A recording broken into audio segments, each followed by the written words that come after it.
Salam, hər birinizi İnnovativ Təhsil Mərkəzində xoş gördük. Oktyabr ayı üzrə İnnovativ Təhsil Mərkəzində kimya fənnindən həm əyani, həmçinin onlayn qruplarımıza qeydiyyat davam edir.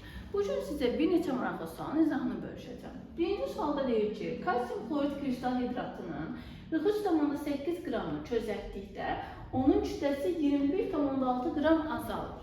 Birinci formulu yazaq, kalsium klorid çürülsün X molekul su. Bizə deyilir ki, bunun ümumi kütləsi 43,8 qramdır və buradan 21,6 qram azalır. Çözəltdikdə azalırsa, deməli azalan nədir? Sudur. Suyun kütləsi deməli nə qədərdir bizdə? 21,6. Biz buradan kalsium kloridin kütləsini tapa bilərik. Necə tapacağıq? 43,8, yəni ümumidən çıxıram suyun kütləsini 21,6 qram, ümumilikdə nə qədər edir? 22,2.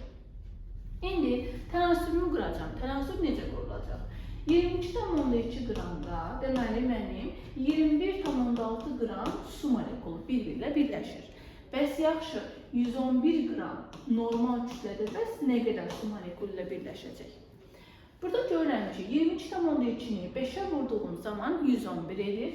O zaman 21,6-nı da 5-ə vururam və tapıram ki, x-in bərabər olur 108-ə. Deməli, mənim 108 qram su molekulum var. İndi mən tapıram ki, bəs 108 qram neçə moldur? 1 molun kütləsi 18 qramdır. Əgər 1 molun kütləsi 18 isə, neçə molun kütləsi 108 eləyəcək?